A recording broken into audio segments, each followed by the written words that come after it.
Friends, அனைவருக்கும் என்னுடைய வணக்கத்தை தெரிவித்துக் கொள்கிறேன்.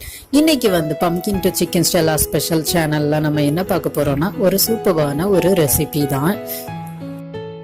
எனக்கு தெரிஞ்ச சமையல் எபிசோட் நம்பர் 3ல நம்ம பார்க்க போறது ஒரு பீட்ரூட் பொரியல் தான்.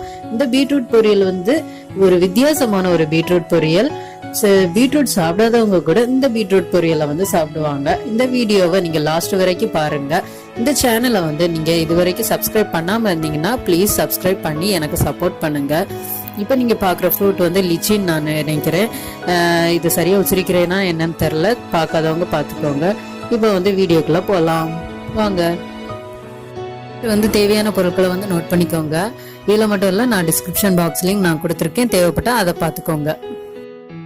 ஒரு மீடியம் சைஸ் பீட்ரூட் எடுத்துக்கோங்க. அதை இந்த மாதிரி திருவி வச்சிருங்க. அதே மாதிரி ஒரு பல்லாரி அதையும் இதே போல சின்னதா திருவி வச்சிருங்க. இதுல நம்ம பச்சை மிளகாவோ எதுவும் போட போறது இல்ல, அதுக்கு பதிலாக மசாலா சில இது போட போறோம், அதை காட்டுறேன்.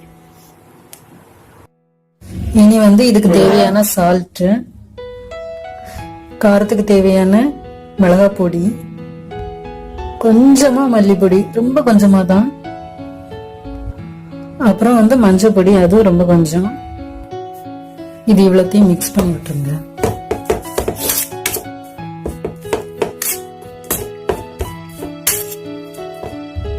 நல்லா மிக்ஸ் பண்ணியாச்சு. இது ஒரு 1/2 an hour அப்படியே இருக்கட்டும். இதை மூடி வச்சிடலாம். இப்ப பாசி பயிர் நான் வேக வச்சு வச்சிருக்கேன். அதாவது இது காலையில நான் புட்டு செஞ்சேன். புட்டுக்கு பயிரை வச்சிருவேன். அதுல மிச்சம்தான். நீங்க தனியாவும் பண்ணிக்கிடலாம். அதை நீங்க தனியா சாப்பிட்டாலும் நல்லதுதான். அதனால வேஸ்ட் எல்லாம் ஒன்றும் ஆகாது. நீங்க தாராளமா செய்யலாம். இது 20 நிமிஷம் டு 30 நிமிஷம் வரைக்கும் கொஞ்சம் மூடி வச்சிருங்க. அப்பதான் ரொம்ப நல்லா இருக்கும், ஊறட்டும். 20 நிமிஷத்துக்கு பிறகு நம்ம அடுப்புல ஒரு கடாயோ இல்லாட்டி ஒரு பாத்திரம் வச்சுக்கிடுவோம். அதுல தேவைக்கு எண்ணெய் ஊத்திக்கோங்க. அதுல ஃபர்ஸ்ட் கடுகு போட்டுக்கோங்க. அப்புறம் கருவேப்பிலை 2 கொத்து, அப்புறம் உளுத்து பருப்பு 1 டீஸ்பூன் போட்டுக்கோங்க. அப்புறம் நம்ம ஏற்கனவே துருவி வச்சிருந்த பீட்ரூட்டையும் உள்ள போட்டுருங்க. இதை நல்லா கிண்டி விட்டுக்கோங்க லைட்டா.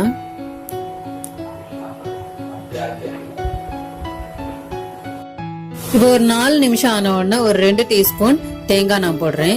2 டீஸ்பூன் தான் போடணும்னு இல்லை, நீங்க நல்லா தேங்காய் சாப்பிட்றவங்களா இருந்தா உங்களுக்கு தேவையான அளவு போட்டுக்கோங்க. அது 4 நிமிஷம் கழிச்சு தான் போடணும்லாம் இல்லை, நீங்க லாஸ்ட் போடுறவங்களா இருந்தா லாஸ்ட் போட்டுக்கோங்க. எனக்கு கொஞ்சம் முன்னாக்கூட்டியே போட்டு நல்லா வெந்தாதான் பிடிக்கும், அதனால நான் அப்படி பண்றேன்.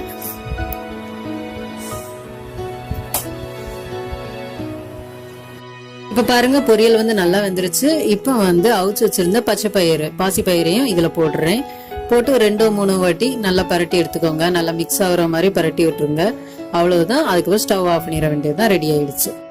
சூப்பரான டேஸ்டியான பீட்ரூட் பொரியல் ரெடி ஆயிடுச்சு. நீங்களும் உங்க வீட்டுல இந்த பீட்ரூட் பொரியலை செஞ்சு பாருங்க. ரொம்பவே டேஸ்டியா இருக்கும். பீட்ரூட் பொரியல் சாப்பிடாதவங்க கூட இந்த பீட்ரூட் பொரியலை சாப்பிடுவாங்க. அவ்வளோ டேஸ்டியா இருக்கும்.